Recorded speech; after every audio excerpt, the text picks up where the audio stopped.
Good morning guys, कैसे हैं आप लोग। मैं बिल्कुल ठीक हूँ। मैं आप लोगों को विवाह के कानूनी तथा जीव शास्त्रीय योग्यताओं के बारे में बता रही थी। ये इंटर क्लास 12th की बुक का ये एक टॉपिक है जो TGT, PGT, LTM, home science से रिलेटेड किसी भी एग्ज़ाम के लिए बहुत इंपॉर्टेंट है। तो उसमें मैंने आप लोगों को पहले बता दिया था इसकी प्रस्तावना ये क्या है। तो जीवन का यही मुख्य आधार होता है परिवार बनाने का। फिर उसमें कुछ परिभाषाएं थी, अलग अलग लोगों ने दी थी, उसको मैंने बताया।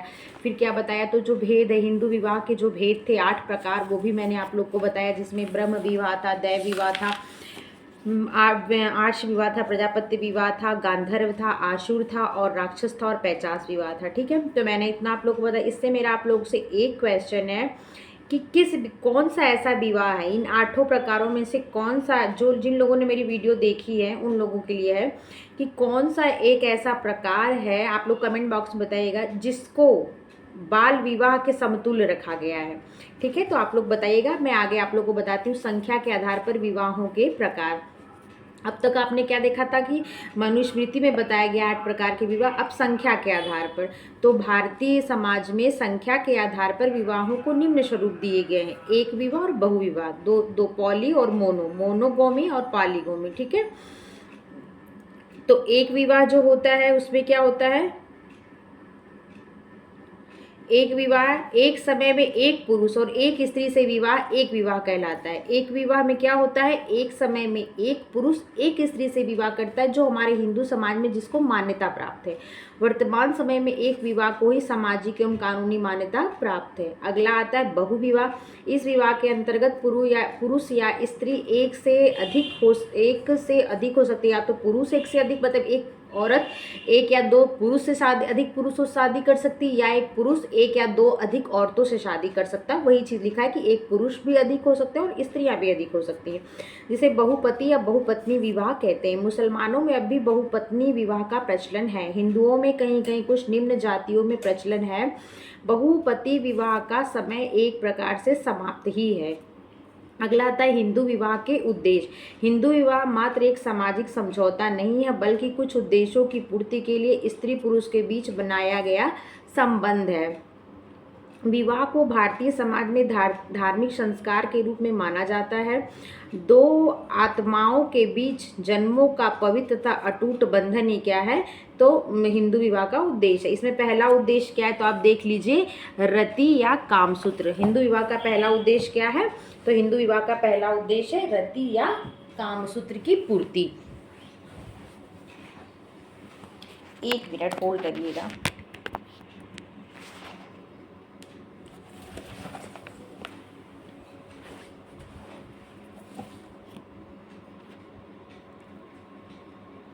दिख रहा होगा आप लोगों को।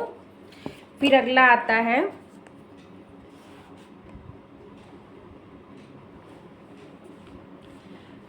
अगला नंबर आता है संतान प्राप्ति। इसके उद्देश्य में पहला आपने क्या पढ़ा, रति या काम सुख, दूसरा है संतान प्राप्ति। तो हिंदू विवाह का पहला उद्देश्य क्या है, तो आप बताएंगे रति या काम सुख। ये ऑप्शन के रूप में क्वेश्चन आ सकता है। दूसरा है संतान प्राप्ति। तो धर्म के पश्चात विवाह का मुख्य उद्देश्य संतान प्राप्त करना है। मनु ने तो संतानोत्पत्ति को विवाह का प्रमुख उद्देश्य बताया है। मनु जो है उन्होंने संतानोत्पत्ति को ही विवाह का प्रमुख उद्देश्य उन्होंने यही बताया कि संतान की प्राप्ति करना ही विवाह का क्या है, तो मुख्य उद्देश्य है।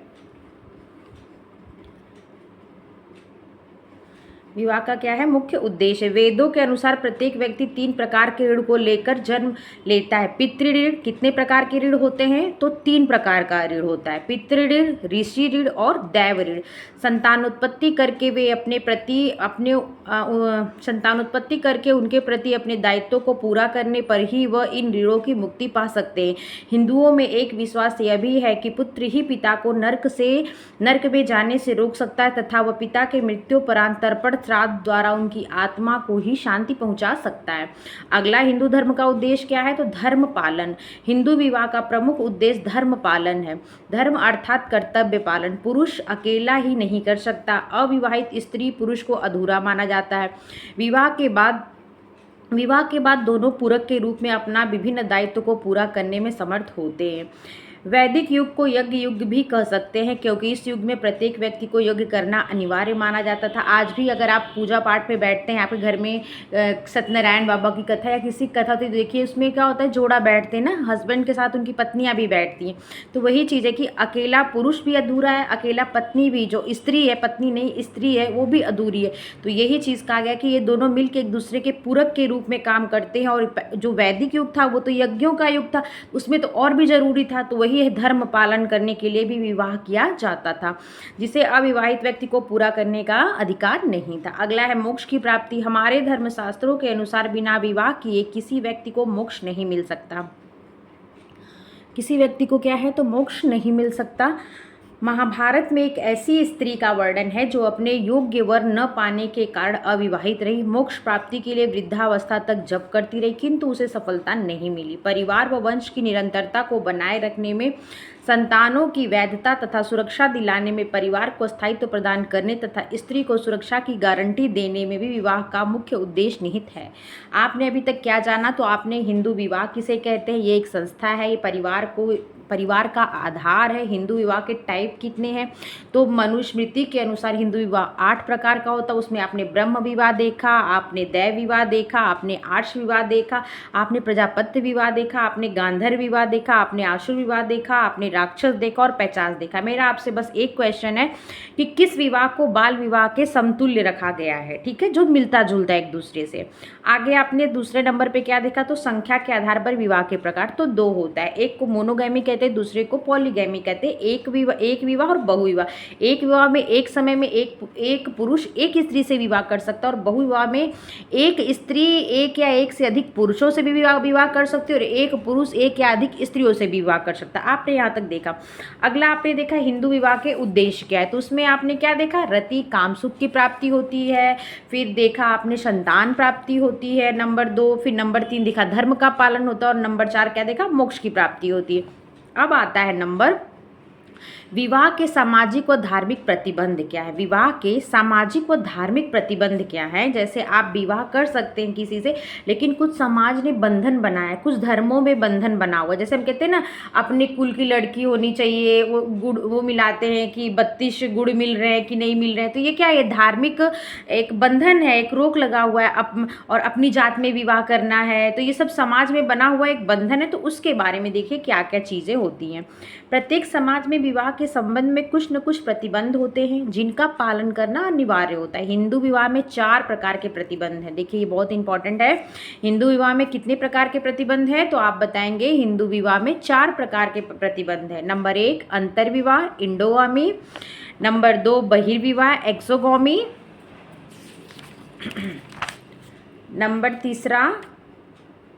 नंबर तीसरा अनुलोम विवाह, जिसे क्या कहते हैं, हाइपरगैमी, और अगला है प्रतिलोम विवाह, जिसे क्या कहते हैं, हाइपोगैमी। ठीक है, तो ये चीज़ को आप लोग याद रखिएगा।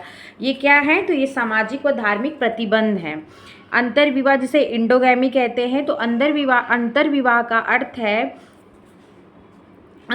का अर्थ है अपने समूह, वर्ण या जाति में विवाह करना, अर्थात यह धनात्मक प्रतिबंध है। जो यह बताता है, ये धनात्मक है, नकारात्मक नहीं है, इस चीज़ को याद रखिएगा। यह बताता है कि व्यक्ति को कहाँ कहाँ विवाह करना चाहिए। प्राचीन काल में वर्ण व्यवस्था का प्रचलन था, जैसे ब्राह्मण, क्षत्रिय, वैश्य और शूद्र, उसकी बात कर रहा है कि प्राचीन काल में वर्ण व्यवस्था का प्रचलन था। धीरे धीरे जातियों उपजातियों का विकास हुआ। जैसे आप कहते हैं ना, जो क्षत्रिय है उसमें भी बहुत टाइप के जातियाँ आती हैं, या जनरल में रख लो तो बहुत सारे, ब्राह्मण में भी बहुत टाइप है, जो ओबीसी है उसमें भी बहुत टाइप है। तो वही चीज़ है, व्यक्तियों को कहाँ विवाह करना। प्राचीन काल में वर्ण व्यवस्था का प्रचलन था, धीरे धीरे जातियों व उपजातियों का विकास हुआ, किंतु लोगों को अपने अपने वर्ण, जाति व उपजाति में विवाह करने का नियम था, जो आज भी प्रचलित है। जैसे ब्राह्मणों में सारस्वत ब्राह्मण सारस्वत में तथा गौड़ ब्राह्मण गौड़ों में विवाह करते हैं। जो चीज़ मैंने आपको बताया कि एक में बहुत सारे टाइप्स हैं कास्ट के। साधारण शब्दों में हिंदू समाज में किसी व्यक्ति को अपनी जाति या उपजाति के अंदर ही विवाह करने का नियम है। वह जाति या उपजाति से बाहर नहीं। इसी को अंतर्विवाह प्रतिबंध निषेध कहा गया है। मतलब इंडोगैमी का मतलब है अपने समूह, अपने वर्ण और अपने जाति में विवाह करना होता है। आप दूसरी जाति में विवाह करेंगे तो उसे मतलब ठीक नहीं माना जाएगा, समाज के खिलाफ, धर्म के खिलाफ माना जाता है। अगला है अंतर्विवाह का समाज पर प्रभाव। वैदिक काल में अंतर्विवाह का क्षेत्र पर्याप्त विस्तृत था। कोई व्यक्ति किसी भी वर्ण में विवाह कर सकता था, किंतु अंतर्विवाह ने आजकल हिंदू समाज में इतनी जटिलताएं उत्पन्न कर दी। एक ब्राह्मण केवल अपनी उपजाति के अतिरिक्त किसी अन्य उपजाति के ब्राह्मण से भी विवाह नहीं कर सकता, जिससे लाभ कम और हानियां अधिक हो गई। देखिए इसकी हानियां क्या क्या है अंतर्विवाह का, इंडोगैमी का। तो अंतर्विवाह से जातिवाद बढ़ा, जिससे राष्ट्रीय एकता छिन्न भिन्न हो गई। नंबर 2, जीवन साथी के चुनाव का क्षेत्र सीमित हो जाता है, जिसके परिणाम स्वरूप दहेज, बहुविवाह, बेमेल विवाह तथा अविवाहित रहने की समस्याएं उत्पन्न होने लगी। तीसरा नंबर है विभिन्न समूहों में पारस्परिक द्वेष बढ़ता है। इसे रोकने का उपाय यही है कि अंतर्विवाह संबंधी निषेधों को हटा दिया जाए तथा व्यक्ति को अपना जीवन साथी चुनने की सामाजिक वैधानिक सुविधा प्रदान की जाए, जिससे वह किसी भी जाति में विवाह कर सके। अगला नंबर है बहिर्विवाह, जिसे क्या कहते हैं, एक्सोगैमी। अभी तक आपने क्या देखा, इंडोगैमी देखा, अंतर्विवाह मतलब अपने वर्ण, अपने जाति, अपने धर्म के लोगों में शादी करना अंतर्विवाह कहलाता है। ये हिंदू विवाह में प्रचलन में था। ठीक है, इसके कुछ समाज पर प्रभाव पड़ते हैं, मतलब इससे जातिवाद बढ़ता है। ठीक है, इससे एक सीमित क्राइटेरिया बन जाती है, उसी के अंतर्गत मतलब अपना वर चुनना होता है या वर को वधू चुनना होता है। तो जिसमें क्या होता है, बहुविवाह मतलब बेमेल विवाह हो जाता है, दहेज प्रथा बढ़ती है, मतलब ये सब कुरीतियां हैं। और इसमें क्या होता है, पारस्परिक द्वेष बढ़ता है। अगला नंबर है, दूसरा नंबर एक्सोगैमी। ठीक है, जिसे बहिर्विवाह कहते हैं। बहिर्विवाह का तात्पर्य है उपर्युक्त नियम के अनुसार अपनी जाति या उपजाति के अंदर तो विवाह किया जाए, किंतु अपने गोत्र, प्रवर या पिंड से विवाह न किया जाए। अर्थात ये नकारात्मक निषेध है। देखिए क्या है, नकारात्मक निषेध है। क्या है, अपने गोत्र, अपने पिंड, प्रवर और अपने पिंड में विवाह नहीं किया जा सकता। अब इस निषेध को समझने के लिए अलग अलग गोत्र, प्रवर व पिंड का अर्थ समझना आवश्यक है। क्या है बहिर्विवाह का तात्पर्य, यह है कि अपनी जाति या उपजाति के अंदर तो विवाह किया जाए, मतलब जैसे ब्राह्मण है तो ब्राह्मण से ही शादी करे, लेकिन वो जिस गोत्र का है उस गोत्र की लड़की से न करे, जिस पिंड का है उससे न करे, मतलब पिंड का मतलब गांव, जिस गांव का है वहाँ की लड़की से न करे। ठीक है, मतलब ये चीज़ करके इसमें ये इस पे रोक है कि नहीं, ये क्या है, तो ये नकारात्मक निषेध है। अब इस निषेध को समझने के लिए अलग अलग गोत्र, प्रवर और पिंड को समझना पड़ेगा। गोत्र मजूमदार व मदाम के अनुसार क्या है, एक गोत्र अधिकांश रूप से कुछ वंशों का समूह होता है। गोत्र किसे कहते हैं, तो अधिकांश रूप से कुछ वंशों का समूह, जो कि एक काल्पनिक पूर्वज से अपनी उत्पत्ति का दावा करते हैं। यह पूर्वज मानव के अतिरिक्त पशु, पेड़, पौधे अथवा कोई निर्जीव वस्तु भी हो सकती है। एक ही गोत्र के व्यक्तियों में परस्पर निकट का रक्त संबंध होता है, अतः वे सभी परस्पर भाई बहन हैं। इसीलिए हिंदू समाज में सगोत्र विवाह का प्रतिबंध है, क्योंकि भाई बहन के बीच विवाह संबंध को हिंदू समाज सर्वथा अनुचित मानता है। गोत्र व्यवस्था का प्रारंभ सर्वप्रथम ब्राह्मणों में ही हुआ। गोत्र व्यवस्था का प्रारंभ सबसे पहले कहाँ हुआ, तो ब्राह्मणों में हुआ। इसके मुख्य 8 गोत्र हैं, जो 8 ऋषियों के नाम पर आधारित हैं। इन ऋषियों के नाम पर इस प्रकार है: विश्वामित्र गोत्र, जमदग्नि, भारद्वाज, गौतम, अत्रि, वशिष्ठ, कश्यप और अगस्त। कभी कभी भिन्न गोत्र में विवाह वर्जित है, क्योंकि दोनों गोत्र वालों में पुराना बैर माना जाता है। वे गोत्र हैं विश्वामित्र और वशिष्ठ। इसमें इसलिए वर्जित है क्योंकि पहले क्या थे, एक दूसरे के दुश्मन थे, वैर था इनमें, इसलिए इनमें रोक है। गोत्र शब्द का शाब्दिक अर्थ है घेरा, अर्थात एक घेरे में व्यक्तियों के भाई बहन का संबंध। गोत्र शब्द का रियल में अर्थ क्या है, तो घेरा। गोत्र का शाब्दिक अर्थ एक शब्द में क्या है, घेरा, अर्थात एक घेरे में के व्यक्तियों में जिसमें भाई और बहन का संबंध हो। प्रवर भी एक वंश परंपरा को सिद्ध करता है। प्रवर का शाब्दिक अर्थ है आह्वान करना। वैदिक काल में पुरोहित यज्ञकर्ता जब यज्ञ की अग्नि प्रज्वलित करते थे तो उस समय वे अपने ऋषि पूर्वजों के नाम लेते थे। आगे चलकर एक ऋषि का आह्वान करके यज्ञ करने वाले सभी व्यक्ति अपने को एक दूसरे का निकट संबंधी मानने लगे। अपने को एक वंश का संबंधी मानने का कारण यहाँ जैविकी न होकर धार्मिक है। फिर भी निकटता के विचार से ये सभी सदस्य आपस में प्रवर कहलाएं, जिनका एक प्रवर में विवाह संबंध का प्रतिबंध हो गया। अगला नंबर आता है पिंड किसे कहते। तो पिंड का अर्थ भी रक्त संबंध से लिया गया। एक ही माता या पिता के रक्त वालों को सपिंड कहा जाता है। सॉरी, पिंड का मतलब गांव भी होता है, लेकिन यहाँ पे क्या अर्थ है कि जो एक ही माता के रक्त वाले हैं, मतलब भाई बहन, जिसकी माता है कि पिता अलग हो सकते लेकिन माता एक हो, तो वही चीज़ है कि माता या पिता के रक्त वालों के सपिंड कहा जाता है। किसी मृतक को पिंड दान देने वाले उसके रक्त संबंधी ही होते हैं। अतः जिन जिन लोगों को पिंड दान करने का अधिकार है उनमें परस्पर विवाह का निषेध है। इस विचार की पुष्टि आधुनिक जीव वैज्ञानिक ने भी की थी। उनके विचार से सपिंड विवाह के परिणाम अच्छे नहीं होते, उनकी संतानें अति दुर्बल होती हैं। एक ही पिंड अर्थात शरीर से प्रांजल